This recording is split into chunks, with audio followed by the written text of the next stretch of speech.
प्रणाम जी।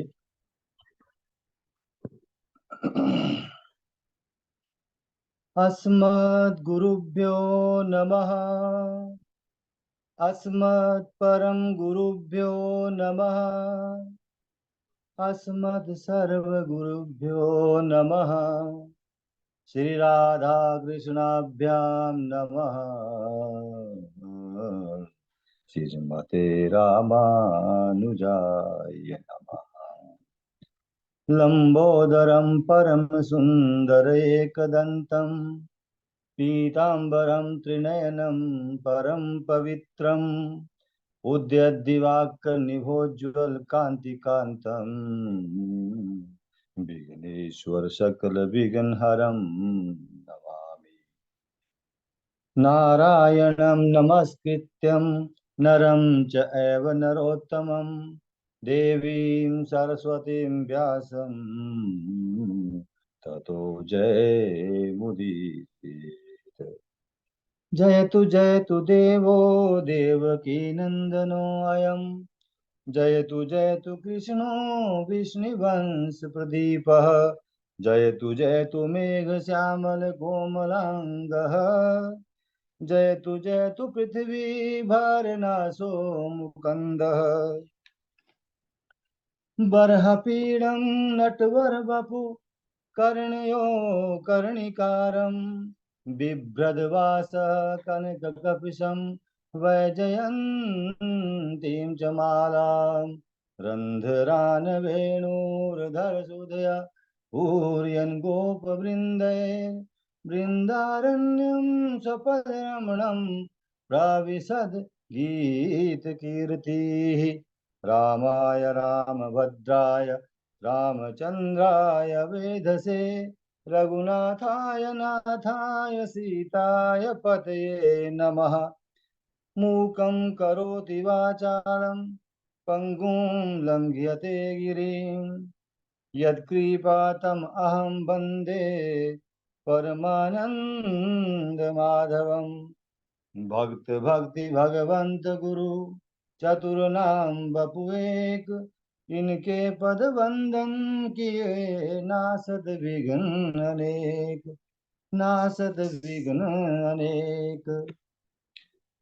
अनंत कोटि ब्रह्मांड नायक अचिंत्य कल्याण गण गुण विधान सर्वेश्वर सर्वाधिपति अकारण करुणा वरुणालय सच्चिदानंद घन परमात्मा श्री कृष्ण श्री राधा जी एवं गुरु जी के युगल चरणारविंदों में भक्त का बारंबार प्रणाम। और जूम ऐप के माध्यम से संलग्न भगनी बांधव तथा भागवत कथा अनुरागी सज्जनों, आज मैं आपके सम्मुख एक छोटा सा प्रसंग लेकर आ रहा हूं। ये प्रसंग मैंने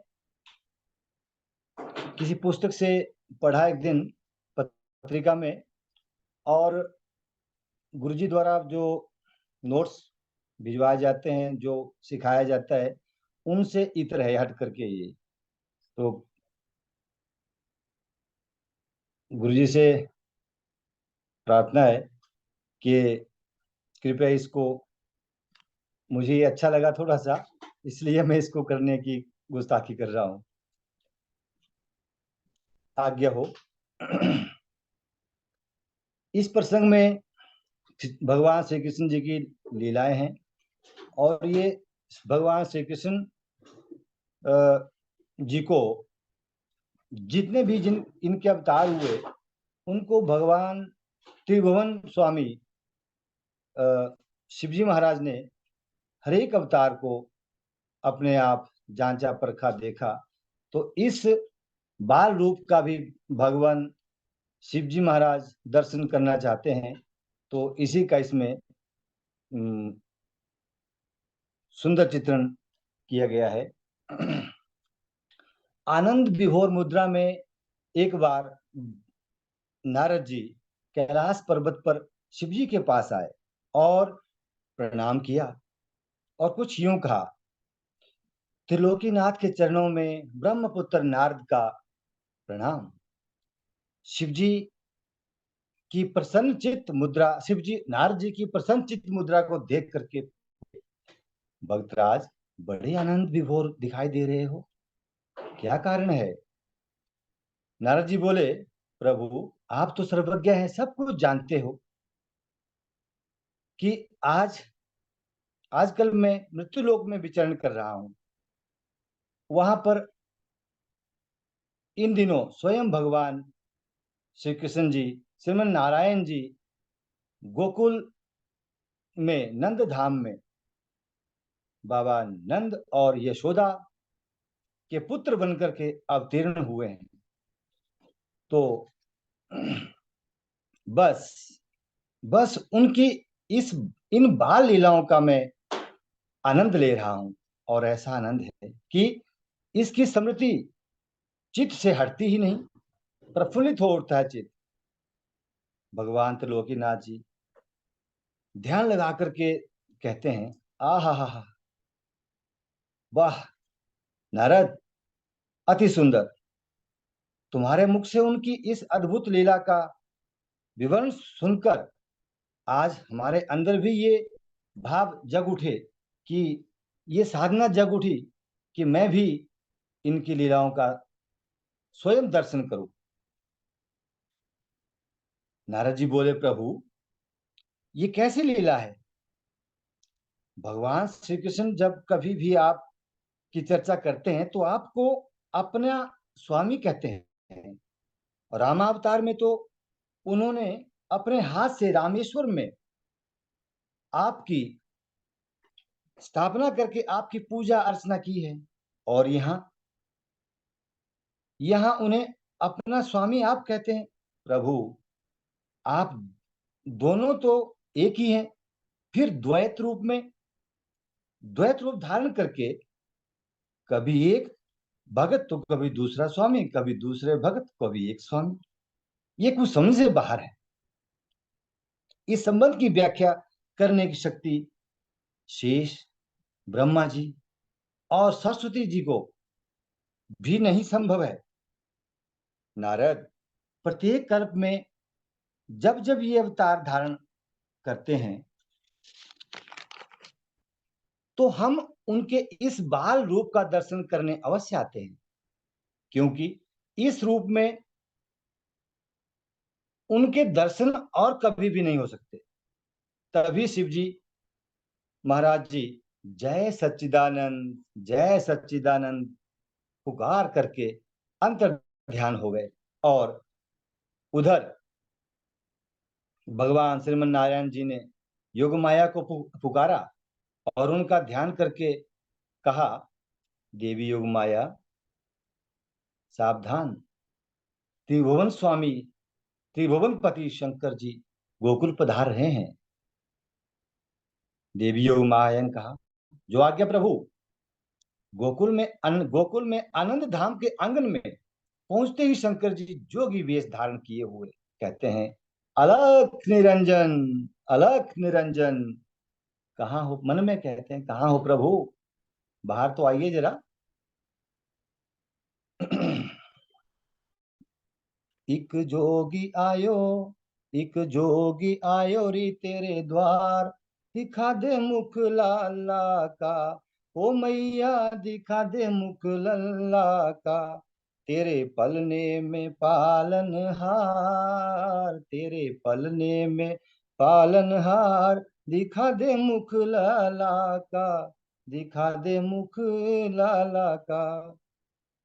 इस तरह से भगवान शिव जी जोगी वेश में आए हुए हैं और वो प्रसन्न मुद्रा में गा रहे हैं।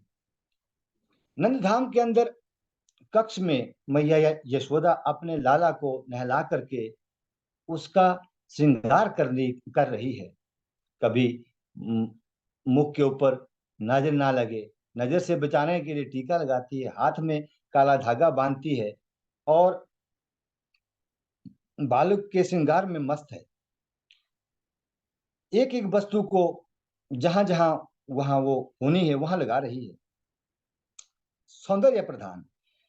प्रसादन। उतने को आंगन में बाहर से शिवजी प्रभु दर्शन हेतु अलख निरंजन का आलाप करते हुए आते हैं। गांव की बूढ़ी गोपी काकी कहती है जोगी बाबा से कि लगता है कोई आंगन में आया है। यशोदा मैया को कहती है अलख निरंजन। फिर बाबा जी कहते हैं किसे बुला रहे हो? काकी कहती है किसे बुला रहे हो? भिक्षा चाहिए? मैं देती हूँ। तो जोगी कहते हैं नहीं माई, भिक्षा तो हमें लेनी है, यहाँ तो कोई है नहीं। इधर उधर काकी झांकती है, देखती है, कोई दिखाई नहीं देता है। चलो, काकी कहती है कि बाबा चलो हमारे घर चलो, वहीं भिक्षा पाते हैं, आपको वहीं भिक्षा देंगे। तो जोगी वेश में शिव जी कहते हैं कि नहीं मैया, हम जहाँ आते हैं, जिस आंगन में आए हुए हैं, वहीं भिक्षा लेंगे, और अन्यत्र हम भिक्षा नहीं लेते, एक घर में जा, एक घर के सिवाय। और इस तरह से शिव भगवान जी को जब काकी कहते हैं कि अन्न वस्त्र धन जो चाहिए तुम्हें मिलेगा, बाबा फिर भी इनकार कर देते हैं। हमारा एक नियम है जो कि हम एक ही द्वार पर जाकर के अलग जगाते हैं। यदि उस द्वार से कुछ मिल जाता है तो ठीक है, नहीं तो हम बिना कुछ पाए ही रह जाते हैं। अन्यत्र दूसरे द्वार पर उस दिन नहीं जाते। काकी कहती है हे भगवान, तो फिर भूखे ही रह जाओगे? बाबा बोलते हैं हाँ मैया, जैसा जैसी प्रभु की इच्छा। नहीं नहीं बाबा नहीं, हमारे ग्राम से कोई साधु भूखा ही चला जाए तो गोकुल की बदनामी होती है, हम ये बात कभी नहीं स्वीकार करेंगे। तुम यहीं ठहरो, मैं अंदर जाकर के देखती हूँ। अंदर जाती है काकी और और बोलती है माता ये यशोदा को कि यशोदा रानी देख, यशोदा रानी कहाँ हो? तो यशोदा कहती है काकी आओ आओ अंदर आओ, क्या है? यशोदा रानी तेरे द्वार पे जोगी आए हैं, कब से खड़े हैं, भिक्षा याचना कर रहे हैं, मैंने उनकी आवाज नहीं सुनी?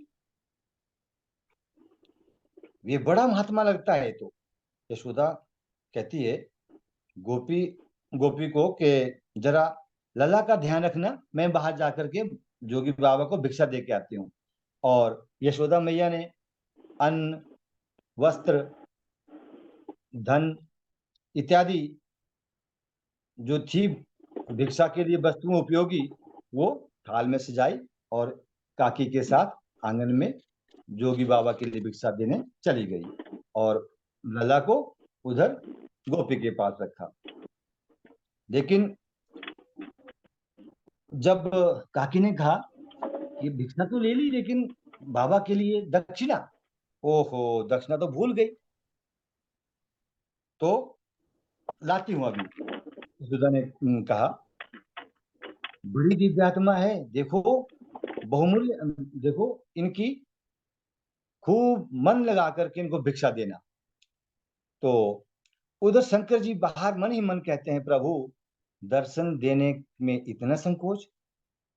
श्रीमन नारायण जी कहते हैं धन्यवाद देते हुए भोलेनाथ, जो आज आप अपने सेवक के घर पधारे, धन्य भाग हमारे, धन्य भाग हमारे, सेवक का प्रणाम स्वीकार करें। शिव जी बोले कौन सेवक हैं और कौन प्रभु, इसके निर्णय का तो समय अभी है नहीं, आप तो हमें अपने बाल रूप के दर्शन करवा दो प्रभु। माता यशोदा के पास जब नारायण जी हंसते हुए कहते हैं कि भोलेनाथ, मैंने बाल रूप तो अपना माता यशोदा के पास गिरवी रखा हुआ है, हंसते हुए। तो शिव जी कहते हैं आहा क्या नजारा है भगवान, लीजिए माता आ गई। माता लाला के श्रृंगार में व्यस्त थी। शिव जी कहते हैं कि धन्य हो तुम प्रभु, जिसे ऐसे दिव्य बालक की सेवा का मौका मिला, मैया धन्य हो आप। माता हमें भी उस परम दिव्य बालक के दर्शन करवा दीजिए। माता यशोदा कहती हैं क्षमा करें बाबा, अभी अभी नहलाया है उसे, इस समय में उसे बाहर नहीं ला सकती, ठंडी हवा लग जाएगी ना, कहीं बीमार हो जाए। तो हवाओं का चलना ना चलना किसके संकल्प मात्र पर निर्भर है, उसके लिए व्यर्थ की चिंता क्यों, मत करो माँ।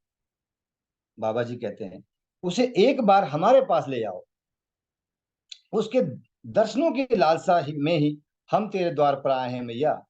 माँ यशोदा कहती है, नहीं ना बाबा ना, मैं उसे बाहर नहीं ला सकती। तो आप, इसलिए आप ये भिक्षा लीजिए और मुझे क्षमा करिए।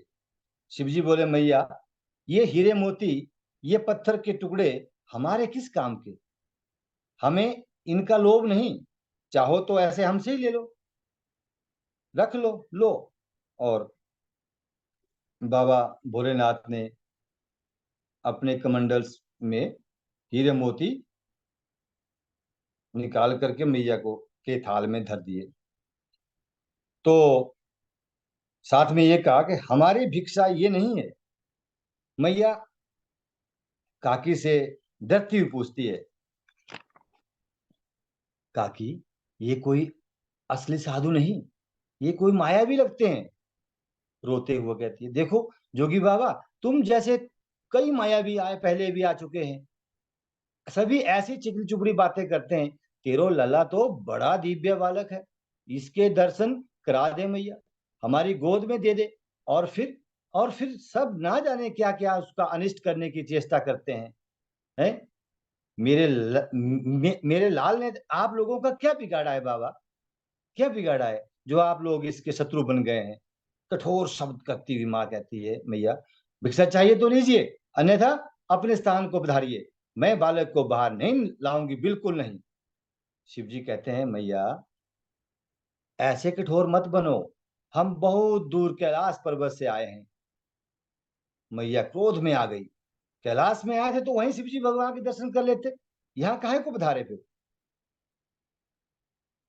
परंतु उनके बाल रूप के दर्शन मैया कहाँ पाऊं मैं, अत्यंत दुर्लभ है। सो उसी की लालसा में हम तेरे द्वार पर आए हैं मैया, कई युगों के पश्चात ये दर्शन सुलभ होते हैं।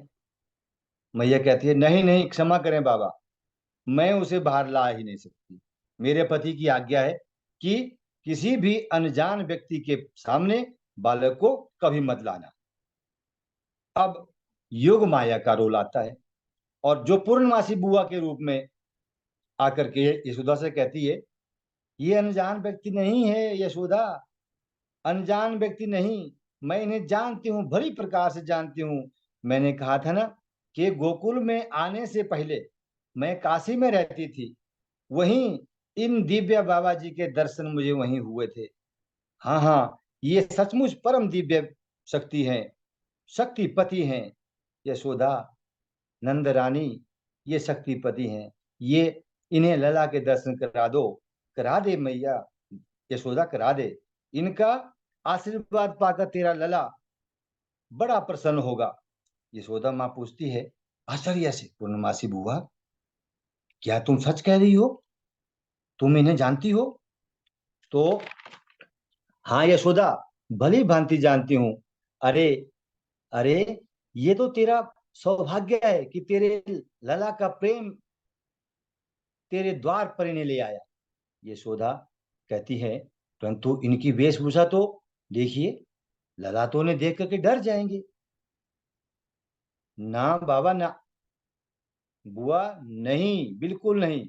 यशोदा रानी, इनके दर्शन मात्र से समस्त भयों का, समस्त डर का नाश हो जाता है, समस्त बाधाएं दूर हो जाती है, सारी विघ्न बाधाएं खत्म। मैंने कभी तुमसे झूठ नहीं बोला है।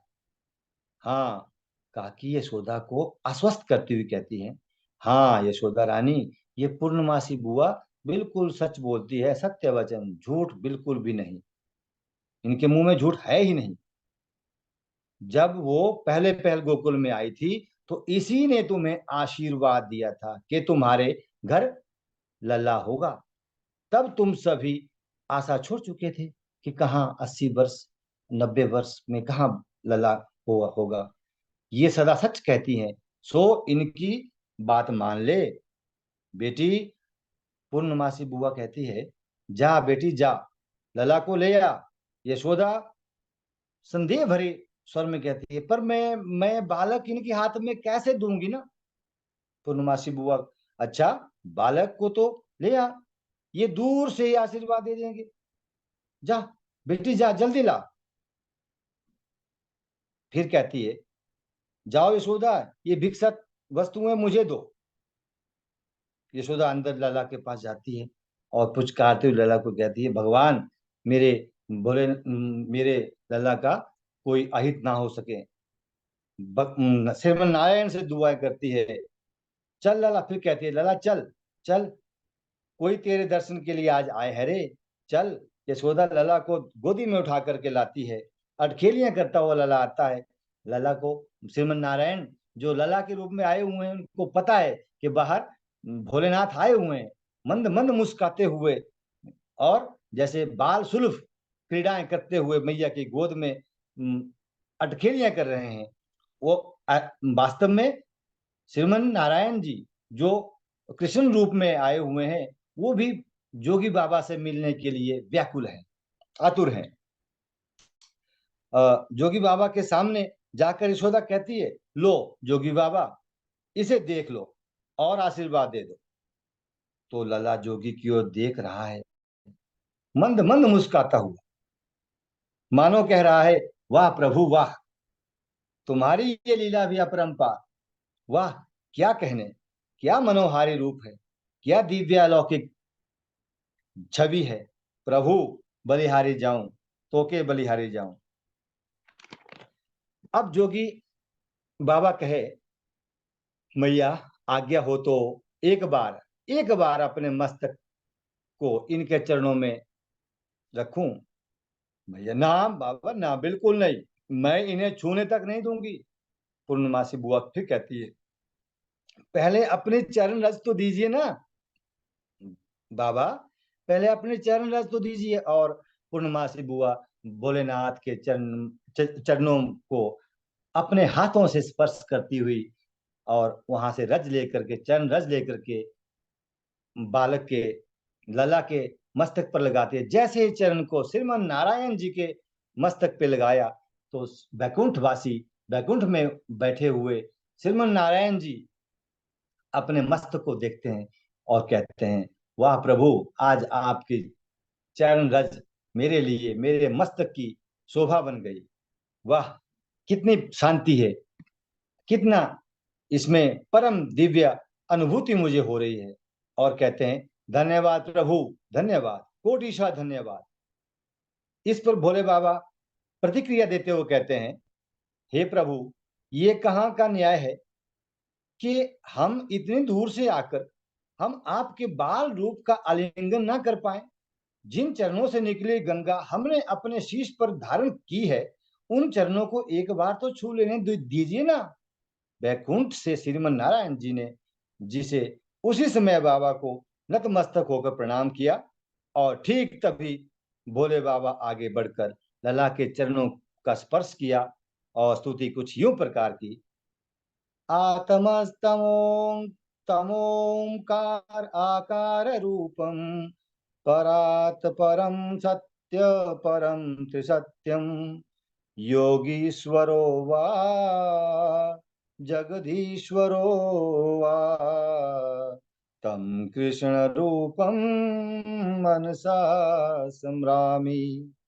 जुग जुग जिए तेरा लाल, मैया जुग जुग जिए, मेरे नैना भये है निहाल, मेरे नैना भये है निहाल, निरख मुख लाल का, प्यासे नैना भये है निहाल, निरख मुख लाल का। ओ मैया निरख मुख लाल का। जोगी बाबा कहते हैं, अपनी भिक्षा तो लेते जा। जोगी बाबा को मैया कहती है, बाबा अपनी भिक्षा तो लेते जाइए। रख ले हीरे मोती तेरे, ये पत्थर किस काम के मेरे। रख ले हीरे मोती तेरे, ये पत्थर किस काम के मेरे, जोगी हो गया, हो जोगी हो गया, माला माल निरख मुख लाल का, मैं तो हो गया माला माल निरख मुख लाल का, ओ मैया निरख मुख लाल का। इतने में पूर्णमासी बुआ जो योग माया के रूप में आई है, प्रभु श्रीमन नारायण और त्रिभुवन स्वामी भोलेनाथ जी के मिलन पर गदगद हो गई और जय हो प्रभु कह उठी, जय हो प्रभु, जय हो तुम्हारी प्रभु, अपरंपार आपकी लीला प्रभु, और प्रणाम किया। जैसे ही भोलेनाथ के पास गई कि तभी नंद बाबा का आगमन भी हुआ और देखते देखते भोलेनाथ अंतर्ध्यान हो गए। जैसे ही अंतर्ध्यान हुए तो पूर्णमासी बुआ नंद बाबा से कहती हैं कि नंद बाबा नंद बाबा नंद, आप परम पवित्र भूमि पर जहां हैं वहां अभी अभी भोले अभी अभी एक योगी दिव्य शक्ति विराजमान थे और आप उनको प्रणाम कीजिए। अब बाबा प्रणाम किसे करें, वहां वो तो अंतर्ध्यान हो गए बाबा जी, जोगी मुनि जी। तो नंद बाबा कहते हैं, आश्चर्य होता है उनको कि पूर्णमासी बुआ ये किसे प्रणाम कर रही हो, ये साधु कौन थे, दिख तो गए बाबा जी को, नंद बाबा को। पूर्णमासी बुआ कहती है, त्रिभुवन पति है बाबा नंद, त्रिभुवन पति है। लला की ओर इशारा करके यशोदा को यशोदा मैया ने उनको गोदी में लिया है। तो इस प्रकार से नंद बाबा भी वहां पर उनकी चरण रज जहां पर वो खड़े थे बाबा जी, योगी बाबा जी, तो उनको प्रणाम किया दंडवत और कहा, ये तो सचमुच कोई देवता थे। मैया यशोदा, तू कौन है रे, कहती है लला से, तू कौन है रे, सचमुच तू बता दे कौन है, तू उससे मिलने कभी राक्षस आते हैं तो कभी दिव्यात्मा आती हैं, कभी देवता आते हैं, बोलना तू कौन है। और इस तरह भोलेनाथ अपने कैलाश पर ध्यान मुद्रा में लीन हो गए और श्रीमन नारायण अपने बैकुंठ में लीन हो गए। बोलिए सच्चिदानंद भगवान की जय, बोलिए भोलेनाथ भगवान की जय। जी गुरुदेव। बहुत सुंदर, बहुत अद्भुत वक्तव्य अभी हमारे डॉक्टर साहब धर्मपाल जी, बड़ा ही अनुपम वक्तव्य और वह दृश्य ब्रज का हमारे सम्मुख आंखों के सामने सभी खड़ा बंधुओं किया। का गुरु जी आपका ही, बहुत आपकी अच्छा लगा। कृपा है और सभी बंधुओं का, भगनी बंधुओं का आशीर्वाद है। ठाकुर जी कृपा हमेशा आपके ऊपर बनी रहे। आज हमारे गणेश झा जी भी बहुत बढ़िया प्रसन्नता से श्रवण करते रहे। धन्यवाद जी। बहुत अच्छा, बहुत अच्छा ब्रज का ये पूरा वह दृश्य है। भोले बाबा, बहुत अच्छा आपने सुनाया। सभी लोग बड़े प्रसन्न हैं, लिख रहे हैं। सभी का बहुत बहुत धन्यवाद जी, बहुत बहुत आभार। चलिए।